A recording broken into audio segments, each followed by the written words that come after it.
Sean bienvenidos, queridos participantes, a este curso de primeros auxilios. Me presento, yo soy el doctor José Carlos Salvatierra, médico general de profesión. En esta oportunidad yo voy a estar acompañándoles, impartiendo algunos de los temas que vamos a ver, ¿no? En todo este curso.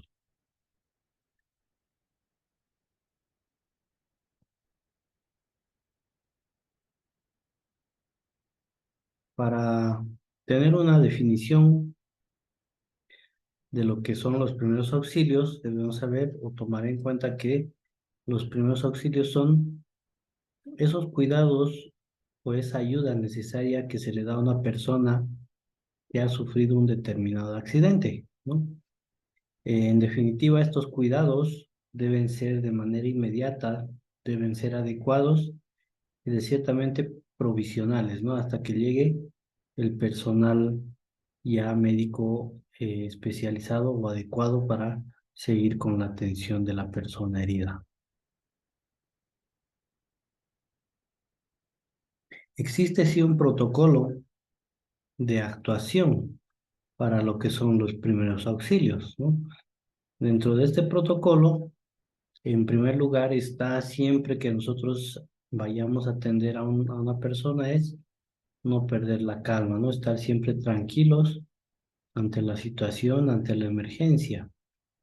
Otro punto muy importante es el de evitar lo que son las aglomeraciones, ¿no? Ya que esto puede de cierta manera entorpecer, ¿no? El accionar de aquellos que están brindando los primeros auxilios.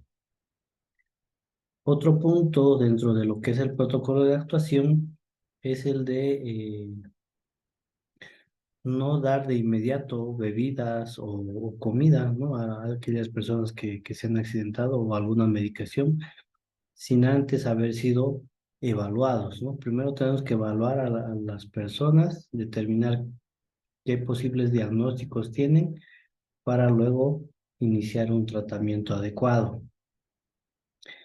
También está el punto de ser un buen líder, ¿no? En situaciones de emergencia, en situaciones en las que uno tiene que brindar los primeros auxilios, en definitiva tiene que tomar el mando de la situación.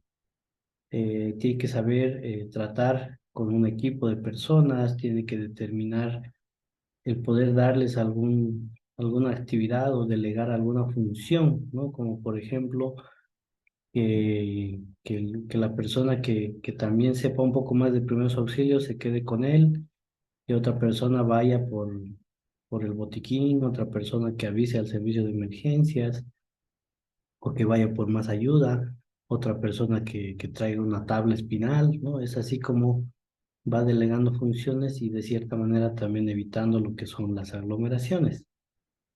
También está el punto de no, en primera instancia, no mover al paciente si es que antes no sabemos qué es lo que ha pasado, ¿no?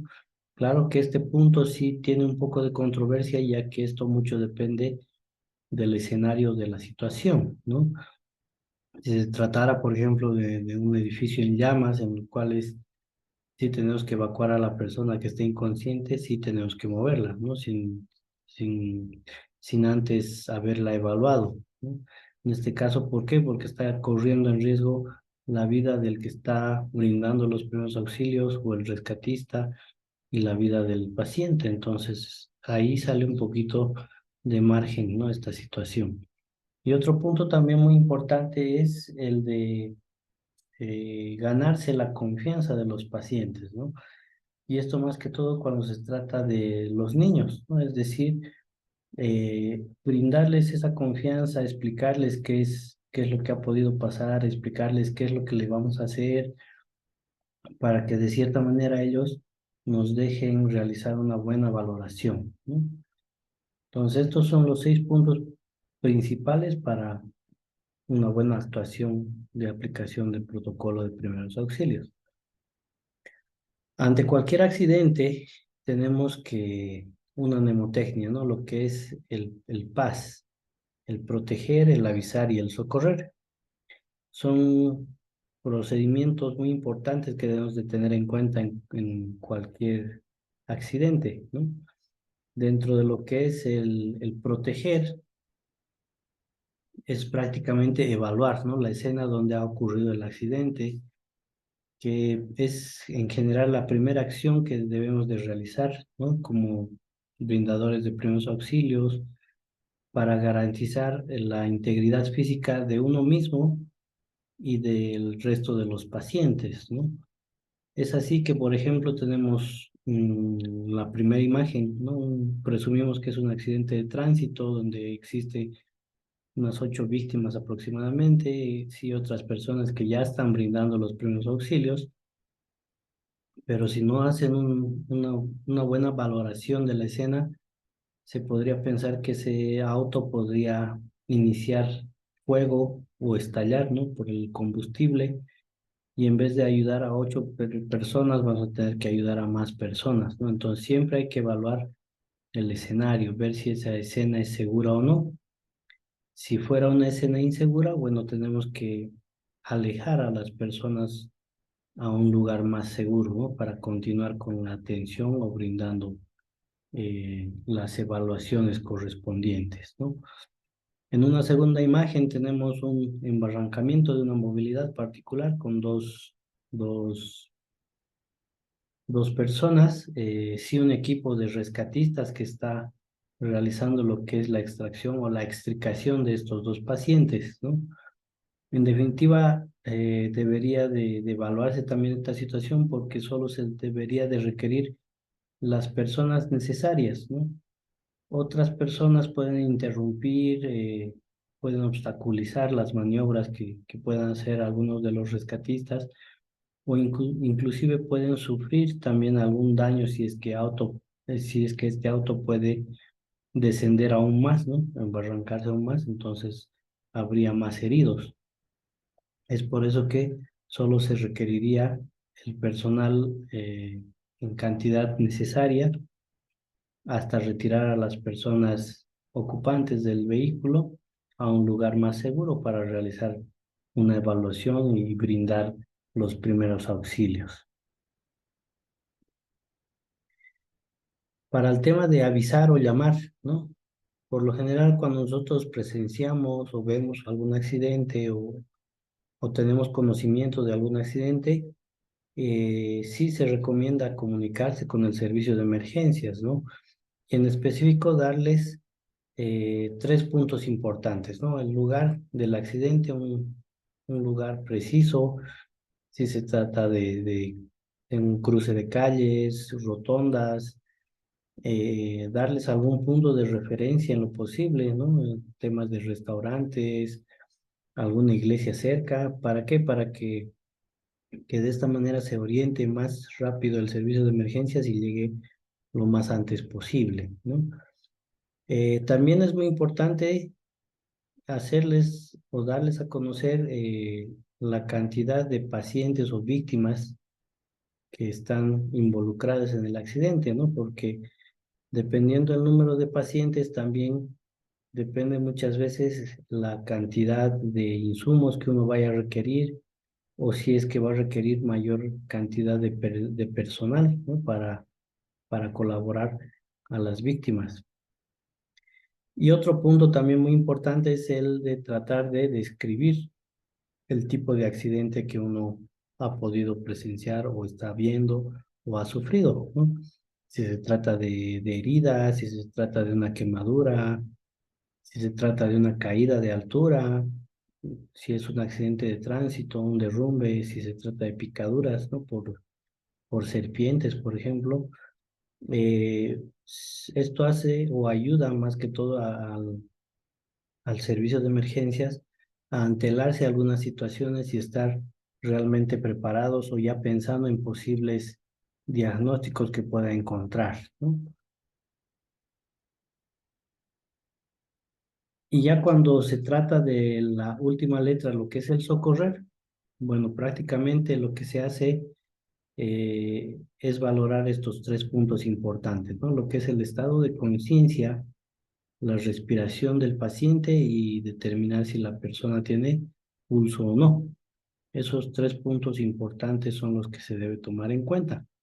Para lo que es el estado de conciencia, el personal médico por lo general aplica, ¿no? Una escala, la escala de coma de Glasgow. Para personal que todavía no está muy familiarizado con esta escala, podemos utilizar otra mnemotecnia. En este caso les mostramos lo que es la mnemotecnia del ABDI, ¿no? El ABDI clasifica a la persona en cuatro estados de conciencia. La primera, ¿no? La letra A, que es una persona que está alerta, está consciente.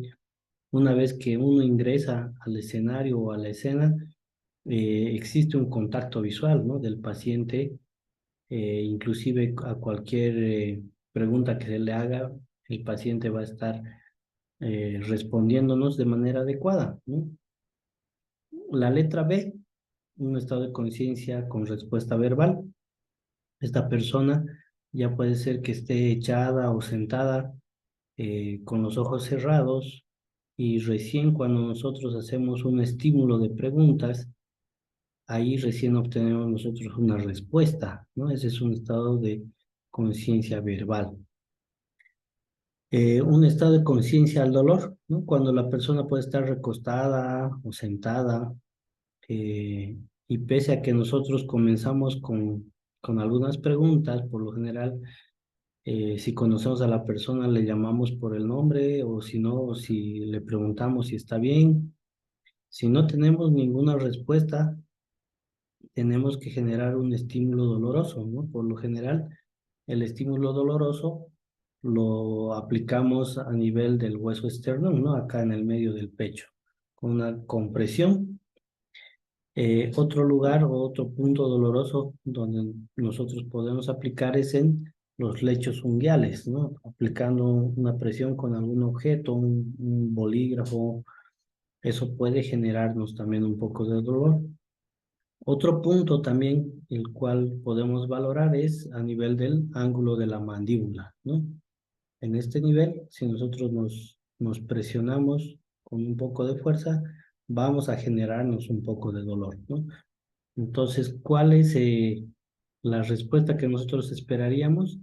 Es que la persona trate de mover o trate de esquivar o retirar ese estímulo doloroso, ¿no? Y una persona que está inconsciente, bueno, en definitiva, ni con el estímulo doloroso no va a haber ninguna reacción, ¿no? Y es así como nosotros rápidamente valoramos el estado de conciencia de la persona. Para la verificación de las respiraciones, bueno, lo que se hace es escuchar, ver y sentir, ¿no? Para el tema del escuchar, por lo general, ¿no? Las respiraciones no emiten ningún sonido, pero si nosotros ni bien estamos ingresando a la escena o al escenario y escuchamos un estridor, un ronquido, por ejemplo, de la persona o del paciente, ya podemos ir sospechando que podría tratarse de una obstrucción de vía aérea, ¿no? Entonces ahí ya nos estamos adelantando un poquito en la valoración, ¿no? Con respecto al ver, prácticamente lo que hacemos es visualizar el movimiento del tórax, ¿no? Ver que se expanda el tórax, recordar bien que varía un poco de acuerdo al sexo. En el sexo masculino la respiración es más tóraco-abdominal, es decir, que se expande tanto el pecho como el abdomen, ¿no? Y en el sexo femenino es más la respiración torácica, ¿no? Con el tema de sentir, bueno, esto antes se lo hacía acercando lo que es el pabellón auricular, ¿no? Hacia las fosas nasales y sentir la exhalación del aire, ¿no? Actualmente ya no se recomienda esto por inclusive por temas de pandemia, más por seguridad de los rescatistas. Lo que podríamos hacer en alguna circunstancia es si tenemos al alcance un celular, unas gafas, es acercar, ¿no? La pantalla del celular a las fosas nasales y determinar si la pantalla se empaña o no, o si las gafas se empañan o no, ¿no? O también se puede hacer esto con un papel, ¿no? Un pedazo de papel, si este se mueve, la persona está respirando. Pero por lo general, con el simple hecho de visualizar el movimiento del tórax, uno ya presume que la persona está respirando. Luego pasamos a identificar lo que es el pulso, ¿no? Eh, el personal de salud tiene varios lugares donde uno puede identificar el pulso, ¿no? Tenemos el pulso radial, el axilar, el humeral, el popliteo, el femoral, temporal, ¿no? El pedio, carotidio, el tibial posterior.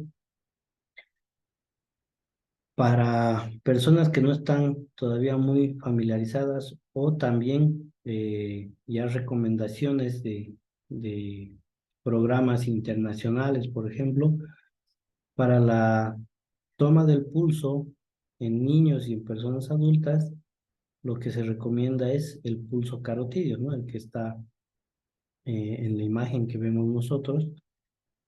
Eh, ¿Cómo nosotros tomamos el pulso? Por lo general, tenemos dos o tres dedos, ¿no? El dedo índice, el dedo del medio y el anular.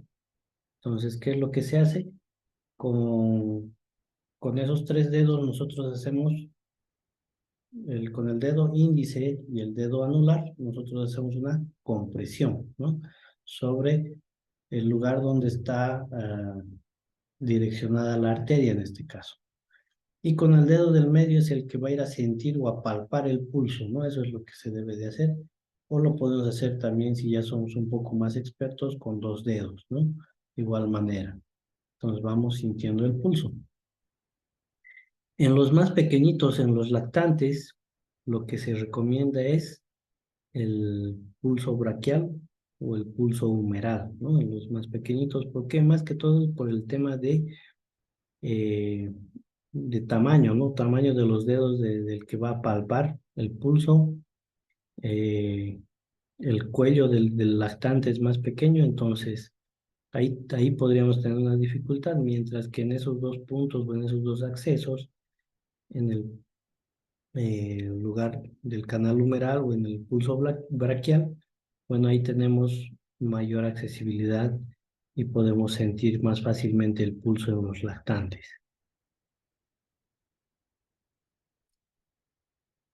Ahora bien, una vez que nosotros valoramos a la persona, podemos presumir que si no tiene pulso, no está respirando y está inconsciente, la persona puede estar en un paro cardíaco, ¿no?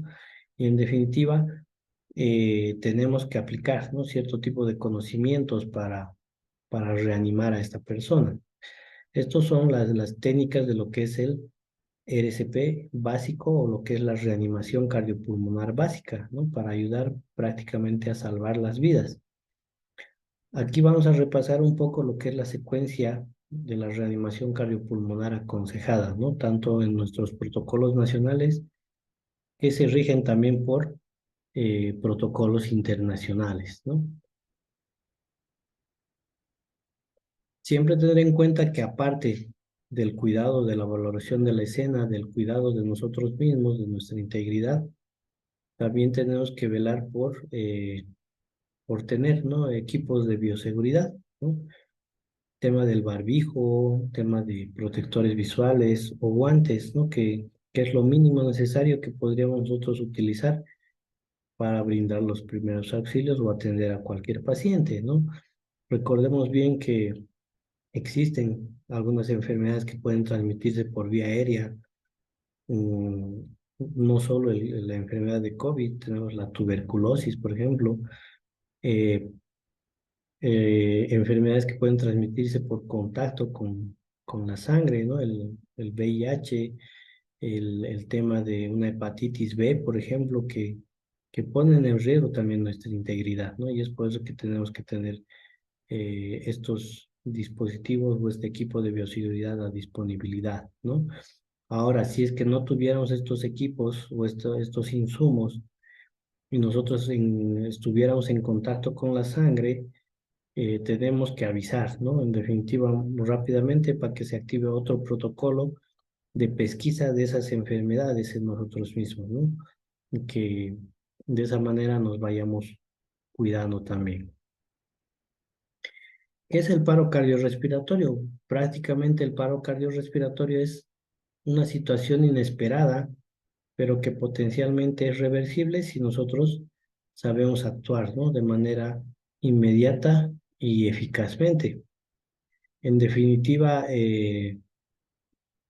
es de vital importancia actuar lo más rápido posible porque existen algunos órganos que son muy sensibles a lo que es la privación de oxígeno, ¿no? En este caso hablamos de cerebro. Recordar que el cerebro es un órgano muy sensible a la privación de oxígeno. Tenemos prácticamente entre 4 a 6 minutos para, a través de las maniobras de reanimación, podamos hacer que esa persona reaccione, ¿no? Si pasa más tiempo, obviamente sí puede existir un riesgo de algún daño a nivel del tejido cerebral. Si pasa el tiempo, obviamente la probabilidad de sobrevida de ese paciente también va disminuyendo. Tenemos dos situaciones, ¿no? Una situación, por ejemplo, dentro del hospital y otra situación fuera del hospital, eh, para lo cual se ha creado dos cadenas de la supervivencia, ¿no? Esta cadena de la supervivencia es el procedimiento, cómo se debería de actuar hasta que llegue el servicio de emergencias o si estamos nosotros ya internados en un hospital, ¿no? Entonces, ¿cómo son estas dos cadenas? En la primera vemos un paciente que está internado en una sala de hospital. Por lo general se hacen las rondas, ¿no? O los recorridos, la evaluación del paciente en algún momento y algún personal hace el reconocimiento previo de los signos vitales, ¿no? En este caso, la persona está inconsciente, no respira y no tiene pulso. Inmediatamente activamos el segundo eslabón, que es la llamada al servicio de emergencias, o en este caso la activación del código azul, ¿no? Iniciamos rápidamente lo que es la reanimación cardiopulmonar de alta calidad. Hacemos lo que es luego la desfibrilación. Luego pasamos a lo que son los cuidados post-paro cardíaco. Y la última actualización que ha sufrido esta cadena es velar por la recuperación de este paciente, ¿no? Es la integración a las actividades como era antes de lo que haya sufrido un paro cardíaco, ¿no? La diferencia de la cadena de la supervivencia extrahospitalaria es que nosotros encontramos a una persona en la calle, por ejemplo, que está inconsciente, no respira y no tiene pulso, inmediatamente avisamos, ¿no? Hacemos la llamada al servicio de emergencias, procedemos con lo que es la reanimación cardiopulmonar de alta calidad, ¿no? Ahora, si tuviéramos al alcance o al acceso un área de cardioprotección, procedemos con la desfibrilación, ¿no? Ya luego llega el equipo de soporte vital avanzado, realiza todo lo necesario para estabilizar al paciente, se lo traslada al centro más adecuado, se realizan los cuidados post-paro cardíaco y también se vela por la recuperación del paciente, ¿no? Esa es la actualización también que ha sufrido esta cadena. Entonces, en sí, este es el procedimiento por el cual nosotros debemos realizar paso a paso, ¿no? Entonces, ¿qué es lo que valoramos? El estado de conciencia, determinar si la persona respira o no, determinar si la persona tiene pulso o no. ¿Por qué razón se hace estos tres valoraciones? Bueno, en sí tenemos tres sistemas importantes, ¿no? Los sistemas del cuerpo, el sistema nervioso, sistema cardíaco y el respiratorio, que son prácticamente sistemas que cada uno tiene una función determinada, pero a la vez cada uno funciona conjuntamente con el otro, ¿no? Es por eso que son sistemas interrelacionados, ¿no? Eh, por ejemplo, si existe un accidente y ha sufrido un trauma en la cabeza, se ve dañado el cerebro, obviamente en el cerebro tenemos los núcleos, ¿no? De, que comandan al latido cardíaco, a la respiración, entonces ahí vemos algún fallo, ¿no? Si hubiera alguna alteración, por ejemplo, directamente en lo que es la bomba, el corazón, con el pasar del tiempo, si ese corazón no va bombeando la sangre oxigenada hacia el cerebro, la persona va a estar en inconsciencia, ¿no? Y paulatinamente puede llegar a un paro respiratorio. o si existe alguna alteración en el sistema respiratorio, el sistema que se encarga de ingresar el oxígeno eh, a través de la vía aérea y hacer el intercambio de gases, ¿no? A nivel de los alvéolos, y no poder tener esa capacidad de transferir ese oxígeno a los tejidos, igual, ¿no? La persona va a presentar alteraciones. Y es por eso que estos tres son los sistemas más importantes en el momento de hacer un mantenimiento de la vida, ¿no? Y es por eso que se hace esa evaluación, ¿no? El estado de conciencia, determinar si la persona está respirando o no, determinar si la persona tiene pulso o no. Recordando un poco lo que es la vía aérea, en definitiva la vía aérea la clasificamos en dos, ¿no? Una vía aérea alta y una baja. La vía aérea alta comienza desde las fosas nasales, lo que es la faringe, hipofaringe, la laringe, ¿no? Y la vía aérea baja desde lo que es la tráquea, los bronquios, bronquiolos, los alveolos, ¿no? ¿Para qué nos sirve o cuál es la principal función? Es el de llevar, ¿no? El oxígeno adecuado hacia los alveolos, que ese oxígeno haga el traspaso a la pared alveolo capilar y puede ingresar a la circulación, ¿no? Y también que el dióxido de carbono vaya a ser removido del organismo y pueda ser eliminado, ¿no? A través de la expiración. Ese es en sí el funcionamiento de la vía aérea y de la respiración. El sistema circulatorio, bueno, es el que se encarga de distribuir, ¿no? Esos eritrocitos que los recoge ya en los pulmones, los lleva hacia el corazón y del corazón todavía los distribuye hacia todo el resto del cuerpo, ¿no? Para que llegue esa sangre oxigenada a todos los tejidos, a todas las células. De eso se encarga prácticamente el sistema circulatorio y de también llevar, ¿no? Esos eritrocitos que ya han dejado ese oxígeno, vuelvan a llevar estos mismos hacia los pulmones para que vuelvan a recolectar más oxígeno, ¿no? Esa es la función principal. Sí existen algún otro tipo de valoraciones o evaluaciones de pacientes, ¿no? El más básico es el que se les ha mencionado antes, ¿no? El tema del estado de conciencia, la respiración y el pulso. Acá les mostramos otros componentes de evaluación. Generalmente estos, por ejemplo, se los utiliza mucho en lo que es trauma, ¿no? Si han escuchado los programas de lo que es el PHTLS, acá lo van a ver, ¿no? Estos son los componentes de su evaluación, ¿no?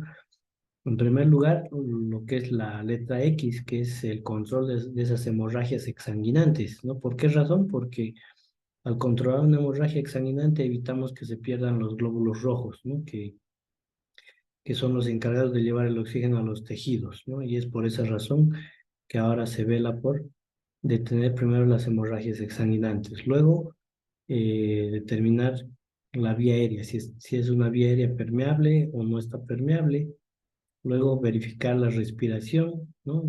Determinar si la persona está respirando, eh, si está respirando muy rápido, muy lento.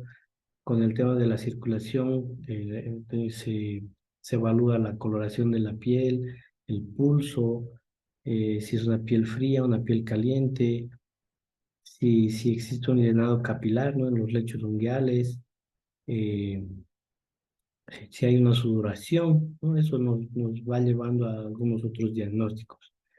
En la letra D, la discapacidad, aquí netamente se evalúa todo lo que es el sistema nervioso, ¿no? La aplicación de la escala de coma de Glasgow, eh, la valoración de los pares craneales, la valoración de los dermatomas, ¿no? En cuestión de sensibilidad y movimiento, para determinar si existiera alguna lesión a cierto nivel de la columna, ¿no? Y la letra E, lo que es el evento o el entorno, ¿no? Prácticamente en lugares, por ejemplo, de altura, determinar si el paciente está con un mal de altura o es un lugar muy frío y el paciente está con hipotermia, hay que cubrirlo, o si ha sufrido una inmersión, estaba en el agua, en el río, hay que cambiarle la ropa, ¿no? Es así como se evalúa, ¿no? En temas de trauma. Y obviamente esta evaluación tiene que ser secuencial y simultánea en lo posible, ¿no? Esta evaluación no tiene que durar más de los 10 minutos, obteniendo ya un diagnóstico e inclusive un tratamiento y ya estar en un traslado, ¿no? Hacia un centro más adecuado. Para lo que es la letra X, el control de hemorragias exsanguinantes, bueno, tenemos algunos métodos, ¿no?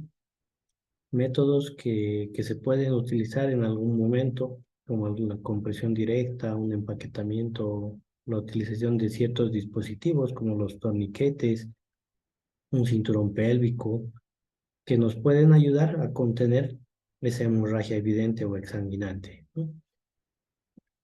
Para lo que es la apertura de la vía aérea, cuando nosotros hablamos de pacientes que están en paro cardíaco, pacientes que están en coma o que han sufrido trauma, por lo general, es- el desplazamiento de la lengua es la causante de esa obstrucción parcial de la vía aérea, ¿no? Y tenemos dos maniobras manuales que nosotros podemos realizar para permeabilizar la vía aérea. La primera maniobra, la que vemos en la fotografía de arriba, es la de subluxación del mentón, ¿no? En la cual nosotros elevamos el mentón y de esta manera también elevamos la base de la lengua, ¿no? Y así permeabilizamos la vía aérea. Y la segunda maniobra es la maniobra frente-mentón, la que vemos en la fotografía, en un extremo, en su extremo inferior izquierdo, donde se hace una hiperextensión y una elevación del mentón, ¿no?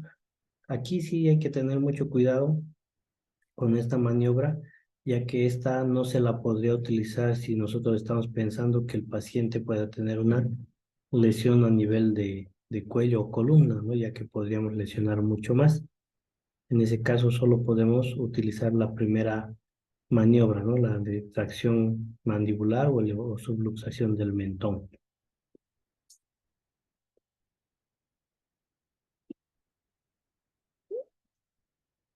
Para hablar de lo que es la maniobra de Heimlich, ¿no?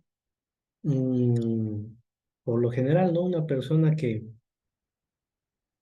de inicio se puede atorar con algún alimento, algún objeto, está hablando y de repente comienza a toser, comienza a lagrimear, ¿no? Y luego hace esta señal, ¿no? La señal universal del ahogamiento. Entonces, ahí es donde se produce una obstrucción completa de la vía aérea y lo que nosotros tenemos que hacer es aplicar la maniobra de Heimlich, ¿no? En este caso, esta maniobra, en primer lugar, tenemos que explicarle a la persona qué es lo que le vamos a hacer, ¿no? Entonces, ¿cómo hacemos esta maniobra? Por lo general, nosotros nos colocamos detrás de la persona. De inicio podemos estimularle a que pueda toser un poco más y si eso no funciona, rodeamos a la persona con ambos brazos, ¿no? Una vez que rodeamos con ambos brazos a nivel de la boca del estómago o en un punto intermedio entre lo que es la finalización del esternón, el apéndice sifoides y el ombligo, ahí colocamos un puño, el otro la palma como apoyo y hacemos una compresión, ¿no? Hacia nosotros y hacia arriba para que a través de esa compresión ayudemos a que se expulse ese objeto o ese alimento que está obstruyendo esa vía aérea, ¿no? Sí existen algunas variantes. Cuando estamos solos, por ejemplo, y sufrimos el tema de algún atragantamiento o ya estamos con falta de aire, lo que podemos hacer es colocar el puño en la misma posición, en el punto intermedio entre el apéndice sifoides y el ombligo, y con el peso de todo nuestro cuerpo caer sobre el refilo de un sofá o de una silla y de esta manera semejar, ¿no? esa compresión para ayudar a expulsar lo que esté obstruyendo nuestra vía aérea, ¿no? En mujeres embarazadas sí existe la variación de que nosotros no podemos hacerlo en el punto indicado. La compresión la hacemos en tórax, ¿no? Porque si lo hacemos entre el ombligo y el apéndice tifoides, obviamente podemos lesionar, ¿no? A la mujer embarazada, tener el tema de una ruptura uterina, un desprendimiento de placenta, inclusive un inicio de trabajo de parto, ¿no? Entonces sí tener mucho cuidado en mujeres embarazadas. De igual manera en pacientes obesos, ¿no? En pacientes obesos no vamos a poder rodearlo y ahí es donde la compresión la hacemos a nivel de tórax, ¿no? En los niños, la única variante es que nosotros nos colocamos a la altura del niño, ¿no? Eso significa que si nosotros tenemos que arrodillarlos, lo tenemos que hacer y la maniobra es prácticamente la misma que en un adulto, ¿no? En los lactantes, aquí varía así un poquito, los lactantes nosotros lo colocamos sobre uno de nuestros brazos, sujetando la carita del bebé en lo posible eh, y dando, ¿no? Palmaditas entre las dos escápulas, ¿no? Unas 5 palmaditas. Y sentimos, ¿no? Si es que ya se expulsa ese alimento por lo general que está obstruyendo esa vía aérea o ese objeto, ¿no? Si esto no funciona, damos la vuelta al niño, lo valoramos y hacemos 5 compresiones, ¿no? A nivel de tórax. Volvemos a darle la vuelta, damos 5 palmaditas y otra vez 5 compresiones, ¿no? Hasta que logremos hacer que expulse ese objeto o ese alimento. Ahora, si en estos procedimientos no logramos hacer expulsar o el niño pierde la conciencia, inmediatamente realizamos lo que es la reanimación cardiopulmonar, ¿no? En el niño o en el lactante. Y en personas inconscientes, bueno, una vez que la persona está en una superficie dura, nosotros nos ponemos encima de la persona y podemos hacer una compresión en dirección hacia el suelo y hacia la cabeza de la persona, ¿no? Entonces, de esta manera ayudamos igual a que expulse ese objeto o ese alimento que está obstruyendo su vía aérea. Eh, Aquí la variante es que la persona que está inconsciente y que no respira, pero la persona tiene pulso, ¿no? Esa es la única variante que nosotros podemos encontrar. Entonces, recordemos bien, valorar el estado de conciencia, determinar si la persona está alerta, si tiene respuesta verbal, respuesta al dolor o está inconsciente, verificar las respiraciones, escuchando, ¿no? Algún ruido extraño dentro de las respiraciones y visualizando el movimiento del pecho, ¿no? Del tórax o tórax abdominal en varones, ¿no? Y determinar si la persona tiene pulso o no. Esos son los 3 pasos fundamentales. Ahora, si la persona está inconsciente, no tiene pulso y no respira, obviamente presumimos que la persona está en un paro cardíaco. Entonces, para esto necesitamos aplicar, ¿no? Cierto tipo de maniobras que son temporales, pero que ayudan a asegurar la oxigenación de esos órganos vitales, ¿no? Y es lo que se llama la reanimación cardiopulmonar. Entonces, son sí maniobras que están normadas internacionalmente, desde lo que es la ILCOR, que es el ente mayor que rige prácticamente a todas las otras entidades como AJA, como EXI, como la Unión Europea, la Unión Australiana, para inclusive sacar nuevas actualizaciones de lo que es la reanimación cardiopulmonar, ¿no? Entonces, ¿cómo hacemos la reanimación? Por lo general, la posición, ¿no? Tenemos que tener al paciente siempre en una superficie dura. El paciente tiene que estar con las extremidades extendidas, boca arriba. Nosotros ubicamos el talón de la mano eh, a 2 traveses de dedo de lo que es el apéndice sifoides o si no, otra posición es trazar líneas imaginarias, ¿no? Una que pase a través del hueso externo y otra que una los dos pezones. Entonces, en esa cruz imaginaria, en el medio colocamos nosotros el talón de la mano. Entonces, una vez que colocamos la primera mano, la segunda va de apoyo sobre la primera. Nosotros tenemos que estar al lado del paciente de rodillas, ¿no? En cuatro apoyos, en las dos rodillas y los dos pies. Eh, los brazos de nosotros tienen que estar bien extendidos, como vemos acá en esta imagen. La espalda también la tenemos que mantener recta, ¿no? Para que durante la maniobra del RCP nosotros no vayamos a sufrir alguna lesión, ¿no? Porque si lo hacemos de manera inadecuada, sin mantener una buena ergonomía, obviamente ahí es donde vienen los dolores, ¿no? Y ya no se lograría hacer esas compresiones efectivas que ahora se mencionan, ¿no? Otro punto o detalle muy importante es no tener una hiperextensión de lo que es la muñeca, ¿no? En la primera mano, porque eso también nos condiciona dolor, ya que no hagamos un buen masaje cardíaco. Entonces, con los brazos bien extendidos, nosotros tenemos que, con el peso de nuestro cuerpo, realizar una compresión entre 5 a 6 centímetros de la cavidad torácica, ¿no? Para sí ahí nos cercioramos que realmente estamos haciendo una buena compresión efectiva, ¿no? Estamos llegando a hacer un buen masaje cardíaco. ¿Cómo son los ciclos? Los ciclos por lo general son 2 respiraciones por 30 compresiones, ¿no? Tenemos que llegar a un ritmo entre 100 a 120 compresiones en un minuto. Al cabo de 4 ciclos, es decir, 32, 32, 32, 32, tenemos que volver a valorar al paciente, verificar su estado de conciencia, respiración y pulsos. Si no vuelve ninguno de ellos, tenemos que continuar con lo que es la RCP hasta que llegue ya el equipo médico. Si no, si es que ya volviera, digamos, el estado de conciencia, el pulso espontáneo, la respiración espontánea, ahí es donde nosotros nos detenemos y podemos colocar al paciente en una posición, ¿no? Para la espera del servicio de emergencias.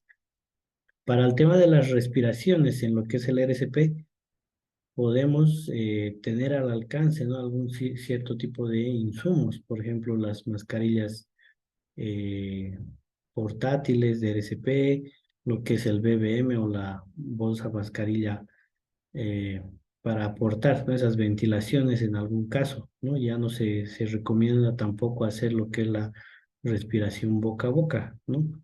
Si tuviéramos estos dispositivos a disposición, los podemos utilizar. Pero si no los tuviéramos a disposición, lo que se recomienda es más concentrarse en lo que son las compresiones efectivas, ¿no? ¿Por qué? Porque al realizar nosotros la compresión dentro de lo que es el espacio muerto anatómico, desde lo que es la nariz hasta lo que es la tráquea, también existe aire que no juega un papel importante, ¿no? En el ciclo de intercambio de gases. Pero cuando hacemos nosotros una compresión, ese aire que está en ese espacio se va movilizando, ¿no? Y es un aire que también contiene oxígeno y es por eso que actualmente se piensa que sería mucho mejor concentrarnos más en lo que son esas compresiones efectivas y ya no tanto en las ventilaciones, ¿no? Pero lo que nos dice nuestro protocolo por ahora hasta el momento es hacer o conseguir hacer la secuencia del 32, ¿no? Ahora, si la persona recupera, nosotros tenemos que colocarlo en esta posición, la posición lateral de seguridad, ¿no? De esta manera nosotros nos cercioramos de que esa vía aérea se mantenga permeable. En algún caso, si el paciente comienza a vomitar, el vómito va a salir tranquilamente, no va a obstruir esa vía aérea, no se va a producir una broncoaspiración, ¿no? Inclusive es también fácil en esta posición poder evaluar lo que es la región posterior, ¿no? La columna de este paciente o también hacer un traslado a una tabla rígida, ¿no? En esta posición es mucho más fácil. Ya hablando de lo que es el control de hemorragias, ¿no? En definitiva, eh, uno se puede hacer una herida, ¿no? En cualquier lugar, ya sea en el hogar, en la escuela, en el trabajo, en un accidente de tránsito, eh, ya sea por algunos asaltantes, ¿no? Que utilizan armas de fuego, armas blancas, o en desastres naturales, ¿no? Tema de derrumbes, riadas, donde salen las personas heridas. Entonces, cuando nosotros aplicamos este conocimiento, más que todo, en todo momento y en todo lugar, ¿no?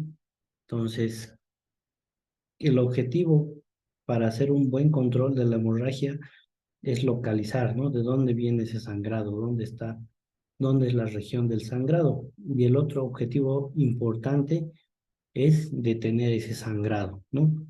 ¿Y cómo lo detenemos? Mediante algunos procedimientos. Ahora, ¿dónde nosotros localizamos las hemorragias, ¿no? Podemos tener hemorragias en los miembros superiores, miembros inferiores, en las uniones, ¿no? En cuello, en axilas, en ingle o en cavidades, cavidad torácica, cavidad abdominal, cavidad pélvica, ¿no? ¿Qué es lo que hacemos? En primer lugar, para detener un sangrado, nosotros podemos tener una gasa estéril o si no tuviéramos a mano una gasa estéril, podemos agarrar una prenda limpia, ¿no? Una toalla, una polera y hacer esa compresión sobre la misma herida, ¿no? Ese es el primer procedimiento, la compresión directa, ¿no?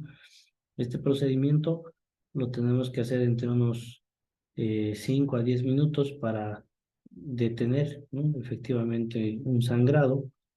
Eh, el error que muchas veces se comete es tratar de verificar si sigue sangrando esa herida y nosotros lo que hacemos es desprender, ¿no? Esa gasa para visualizar, cosa que no se debería hacer, ¿no? Porque entre la gasa y la herida ya se está formando un coágulo que ya va a ir a detener esa hemorragia, ¿no? ¿Qué es lo que debemos de hacer? Lo recomendable es que sobre una gasa que ya estamos haciendo la compresión, colocar, ¿no? Una nueva gasa limpia y determinar si ésta se sigue empañando o no de sangre, ¿no? Es así como nosotros verificamos si estamos haciendo una buena contención de ese sangrado. Si nosotros no hacemos, si hacemos ese procedimiento y determinamos que no estamos conteniendo bien ese sangrado, o dentro de nuestra evaluación inicial determinamos que se trata más de una herida más profunda, entonces lo que podemos hacer es el empaquetamiento, ¿no? El empaquetamiento de la herida, que se trata de introducir venda de gasa, en este caso, dentro de la misma herida para que la compresión sea desde las paredes de la herida, ¿no? Eh, este procedimiento sí es un procedimiento que va a causar dolor y es algo que hay que explicarle también al paciente, ¿no? Que le va a generar un dolor, ¿no? Que trate de aguantar, que lo que queremos hacer es salvarle la vida, ¿no? Ahora, ¿dónde nosotros hacemos compresiones y dónde nosotros hacemos el empaquetamiento? Por lo general, la compresión la podemos hacer en miembros superiores, miembros inferiores. Se la debe de hacer en uniones, en cuello, en axilas, en ingles y también en cavidades, ¿no? Ahí es donde nosotros podemos aplicar lo que es la compresión directa. El empaquetamiento solo lo hacemos en miembros superiores o miembros inferiores. No lo hacemos en uniones porque en las uniones tenemos mayor paquete nervioso, ¿no? Entonces, al introducir gasa dentro de una herida a estos niveles, podemos provocar lesión, ¿no? De igual manera, en cavidades tampoco utilizamos lo que es el empaquetamiento porque al introducir la gasa podemos nosotros ingresar a cavidad y ahí tenemos ya un inconveniente, ¿no? Ahora, dentro de nuestra evaluación, ¿no? Si es que nosotros vemos que con un empaquetamiento, con una compresión directa, no estamos logrando contener ese sangrado, podemos ayudarnos, ¿no? Con este dispositivo, la utilización de un torniquete. Eh, por lo general, ¿no? Se lo coloca 10 centímetros arriba de la herida. Tenemos torniquetes de distintas marcas, de distintos tipos. Lo recomendable actualmente, por ejemplo, en programas de PHTLS nos indican inclusive para evitar lo que es el síndrome compartimental, colocar el torniquete lo más arriba posible de la raíz del miembro, ¿no? La seguridad de este dispositivo lo podemos tener prácticamente unas 2 horas, ¿no? Este dispositivo colocado, y ya no se recomienda desajustar el torniquete una vez que lo hayamos colocado.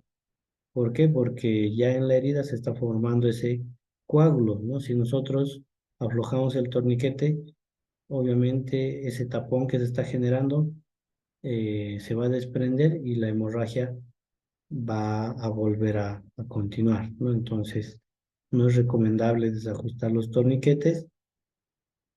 Sí explicarles también a las personas en el caso de que tengamos este dispositivo que la aplicación es algo que le va a doler y le va a doler mucho, ¿no? Eh,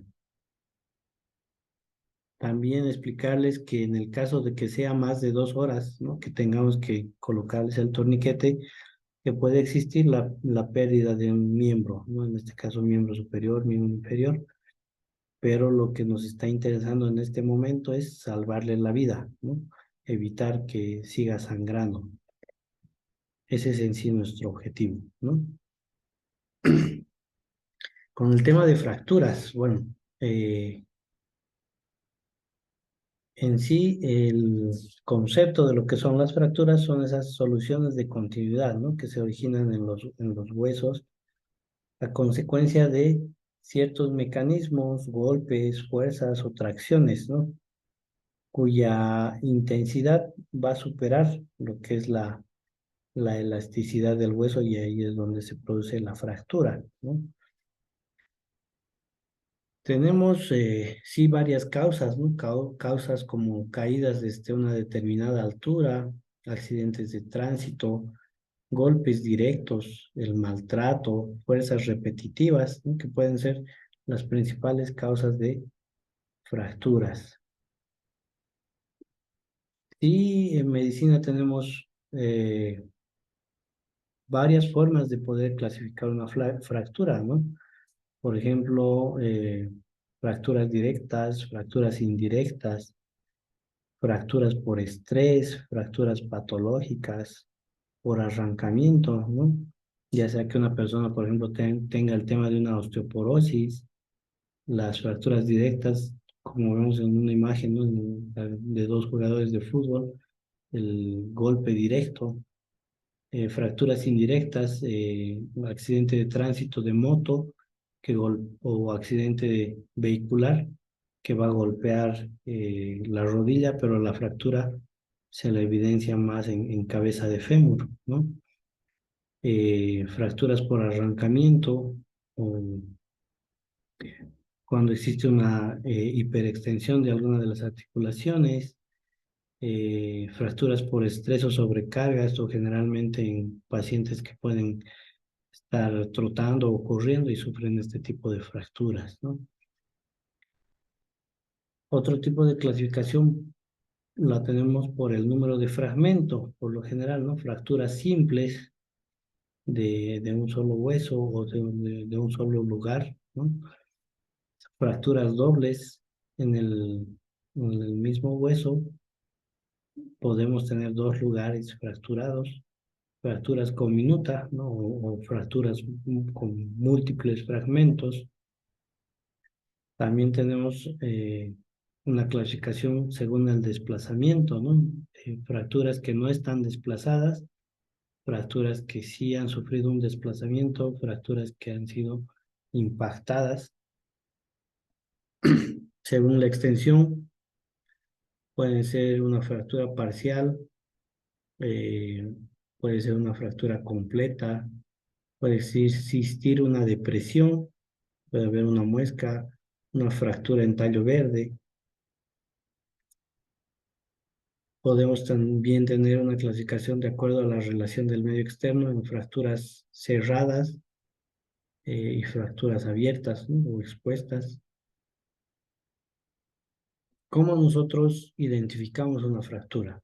Por lo general, el paciente va a tener mucho dolor, eh, va a existir lo que es el edema, la impotencia funcional, ¿no? No va a poder mover, por ejemplo, esa mano, esa muñeca, el brazo, ¿no?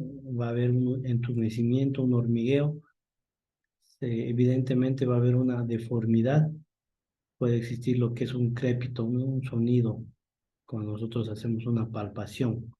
Entonces, esos son los signos para identificar una fractura, ¿no? Entonces, ¿qué es lo que nosotros hacemos ante una fractura? Por lo general, evitamos que el paciente movilice, ¿no? La parte afectada, monitorizamos lo que son los signos vitales, evaluamos preguntando sensaciones, el dolor, la posibilidad de movimiento, comparamos siempre las dos extremidades, valoramos los pulsos. En fracturas abiertas lo que se debe de hacer es colocar, ¿no? Apósitos estériles sobre la misma herida, realizar lo que es una protección térmica, es decir, utilizar alguna manta, alguna frazada para evitar que el paciente pueda entrar en hipotermia, protegerlo realmente al paciente y gestionar, ¿no? Lo que es una evacuación. Eso es lo que se hace más que todo como una primera respuesta ante fracturas, ¿no? Ahora, si tenemos a disponibilidad algún tipo de material, obviamente lo podemos utilizar con el fin de ayudar a lo que es la inmovilización, ¿no? Tenemos ciertos tipos de férulas, yesos, férulas moldeables actualmente, ¿no? Que nos pueden ayudar, ¿no? Férulas inflables, ¿no? Que evitan, ¿no? El movimiento y que de cierta manera nos ayudan a hacer un buen control de la inmovilización de esa articulación afectada, ¿no? De ese hueso afectado. Cuando hablamos, por ejemplo, de fracturas a nivel de la pelvis, podemos utilizar cierto tipo de dispositivos, ¿no? Acá tenemos lo que es el cinturón pélvico, que es un dispositivo que es parecido a un torniquete, que al jalarlo, aplicarlo, hace un clic, ¿no? Y este ya se sujeta. ¿Qué es lo que pasa? Que le da mayor estabilidad, ¿no? A esa cavidad, a la pelvis. ¿Para qué? Para que no se coleccione más cantidad de sangre, ¿no? Fácilmente en una fractura de pelvis podemos coleccionar entre 2,5 o 3 litros de sangre, ¿no? Entonces, muy rápidamente un paciente puede entrar en un grado 2 o 3 de shock. Entonces, con este dispositivo nos aseguramos de que no se expanda más esa cavidad, le damos mayor estabilidad y así lo trasladamos, ¿no? Ahora, si no tuviéramos este tipo de dispositivos, obviamente en área rural, por ejemplo, lo que se practica muchas veces es hacer este mismo procedimiento, pero utilizando unas sábanas, ¿no? La utilización de sábanas y los nudos para darle esa estabilidad hasta que podamos transportar al paciente a un lugar más adecuado, ¿no? Obviamente en el hogar o en el campo podemos tener algún otro material, ¿no? No siempre contar con ciertos dispositivos o insumos adecuados. Podemos ver, ¿no? Por utilizar cierto tipo de material como cajones, revistas, palos de escoba, maderas, ¿no? Troncos, que nos pueden ayudar a realizar una inmovilización, ¿no? De esa articulación o de ese miembro afectado. Entonces, también se puede utilizar, ¿no? Este tipo de materiales. Hablando de quemaduras, bueno, las quemaduras son el resultado del contacto de los tejidos, en este caso del contacto de la piel con el calor, ¿no? Por lo general son lesiones de origen accidental, doméstico o a veces laboral, ¿no? Entonces, sí hay que tener en cuenta qué es lo que se debe de hacer, ¿no? Los causantes, tenemos el principal o el más conocido, lo que es el fuego, el agua caliente hirviendo, ¿no? O líquidos hirviendo, eh, material sólido incandescente, productos químicos, la radiación solar, ¿no? La electricidad, que nos pueden generar quemaduras de distintos grados. ¿Cuál es la visión general? Por lo general, todas las quemaduras son serias sin importar el tamaño, ¿no? Así deberíamos de tratarlas. Las quemaduras no son solo una lesión de la piel, ¿no? Involucran a veces múltiples sistemas, ¿no?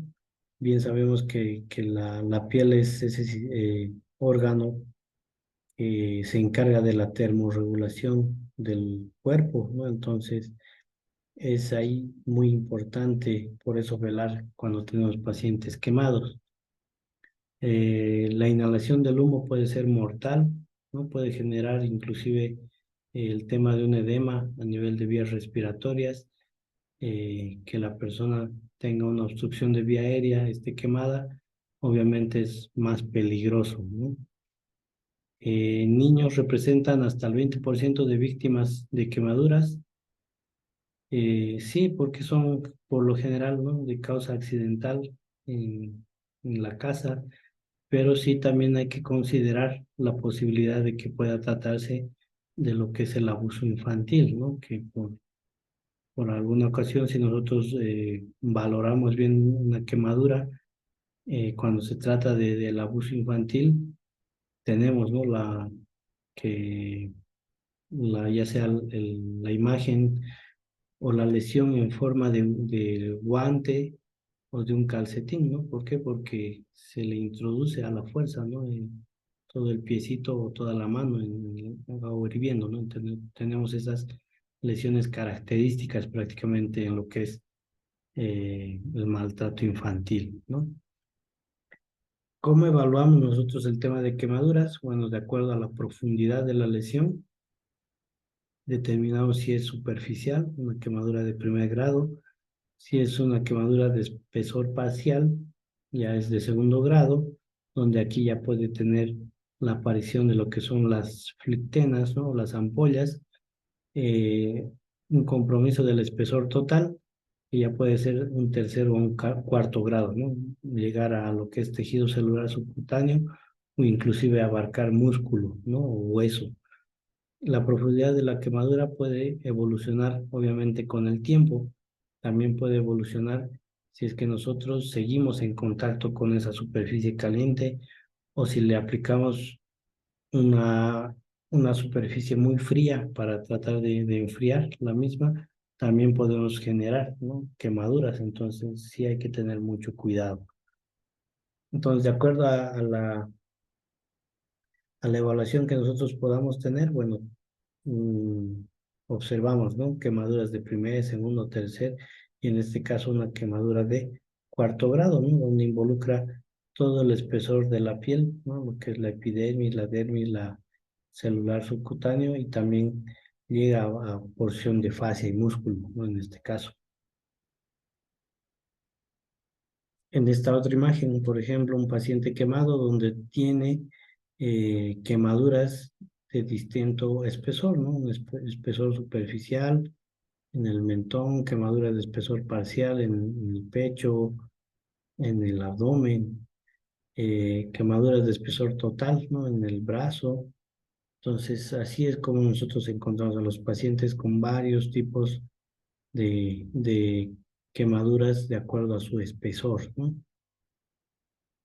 Y la otra evaluación que debemos hacer es de la quemadura de acuerdo a la extensión, ¿no? Y esto generalmente aplicamos la regla de los 9, ¿no? Para evaluar el porcentaje de superficie corporal quemada, ¿no?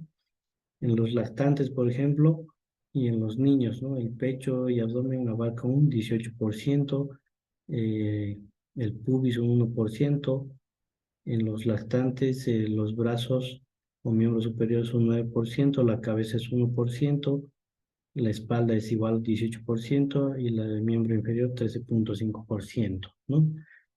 Eh, en los adultos, eh, la cabeza y la cara un 9%, los brazos 9%, el miembro inferior 18%, el pubis 1%, abdomen, pecho 18%, espalda 18%, ¿no? Entonces, de acuerdo a eso, nosotros podemos calcular la superficie corporal quemada, ¿no? ¿Cómo realizamos un manejo a nivel prehospitalario? Realizamos en primera instancia la evaluación primaria, determinamos que la vía aérea se puede ocluir, ¿no? Mientras progresa una inflamación, ¿no? Esto sí puede ocurrir en pacientes quemados. Entonces sí tenemos que considerar una intervención temprana de lo que es la vía aérea para mantener todavía esa vía aérea permeable, ¿no? Es por eso que son pacientes de mucho riesgo. Eh, Obviamente, dependiendo del lugar de la quemadura, también la respiración puede verse comprometida, ¿no? Eh, ya sea por lesiones en la caja torácica, una lesión pulmonar, ¿no? O la inhalación de gases tóxicos. Entonces, sí hay que vigilar muy bien lo que es la saturación de oxígeno y si contamos con el equipo para una capnografía, también podemos utilizar, ¿no?, un capnógrafo para determinar los niveles de dióxido de carbono, ¿no? Es algo también que podemos utilizar para valorar a los pacientes. También velar por el, el estado circulatorio, ya que puede estar comprometido, ¿no?, en algunos lugares y obviamente tenemos que hacer la terapia con fluidos, ¿no? Asegurar, sí, siempre el acceso venoso y hacer el reemplazo de fluidos, ¿no? Ya que a través de la piel también hacemos esa pérdida de líquidos y de calor. Ahí es donde vienen prácticamente los problemas y es ahí donde nosotros tenemos que hacer igual un manejo, ¿no?, de lo que es la fluidoterapia. Luego velamos por la discapacidad. Bueno, en este punto valoramos lo que es el sistema nervioso, la actividad mental que puede estar alterado o no. Una actividad alterada sí sugiere, ¿no?, lo que es una hipotensión, la hipopsia, entonces sí tenemos que velar por darle fluidos, darle oxígeno.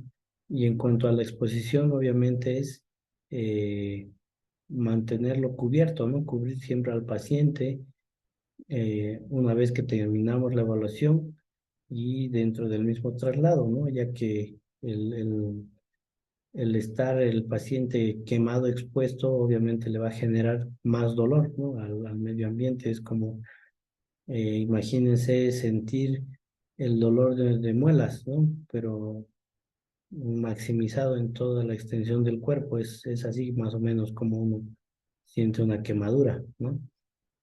Entonces, y al contacto con el aire es mucho peor y es por eso que siempre tenemos que cubrirlos a nuestros pacientes.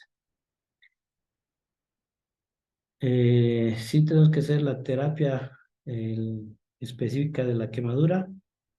Si nosotros tenemos ya el tema de una quemadura, bueno, lo que podemos hacer es detener la quemadura en curso, retirar del contacto que ha generado esa quemadura, cubrir con un vendaje seco. Podemos estar con agua, ¿no? Agua unos 20 minutos y luego hacemos ese vendaje, ¿no?, seco estéril, no adherente, y en lo posible no utilizamos ningún ungüento u otro antibiótico hasta que lleguemos, ¿no?, al servicio de emergencias. Ya para un manejo ya más específico y esto en lo que es manejo de fluidos, tenemos lo que es la fórmula de Parkland, ¿no?, que en definitiva se lo calcula de esta manera, ¿no? Tenemos 24 horas, que es igual la aplicación de entre 2 a 4 ml por kilogramo de peso por el área de la superficie corporal quemada, ¿no? Es así como nosotros llegamos a obtener cuánto de líquido tiene que recibir la persona, ¿no? Para la mitad del total del fluido que la obtenemos, la ingresamos en las primeras 8 horas, ¿no? Después de la quemadura, y la segunda mitad, es decir, el resto de lo que hemos obtenido de la fórmula, lo infundimos en 16 horas, ¿no? Sí podemos utilizar lo que es el Ringer lactato, y pacientes pediátricos podemos utilizar también lo que es la dextrosa al 5%, ¿no? Y el Ringer lactato. Para el manejo de la analgesia, obviamente tenemos que aliviar o saber aliviar el dolor adecuadamente. Eh, Analgésicos narcóticos sí pueden ser indicados para quemaduras muy significativas, ¿no? Que abarcan prácticamente el total de la superficie corporal o un 75% o más, ¿no? Eh, Muchas veces no tenemos, ¿no?, accesibilidad a este tipo de analgésicos en provincia, más que todo, o en primer nivel. Entonces, tenemos que utilizar lo que tengamos a disposición, ¿no?, para aliviar prácticamente el dolor. Muchas veces personas pueden responder más fácilmente a lo que es el metamisor, ¿no? Con el tema de quemaduras, y estar tranquilos hasta ya llegar al centro más adecuado, ¿no?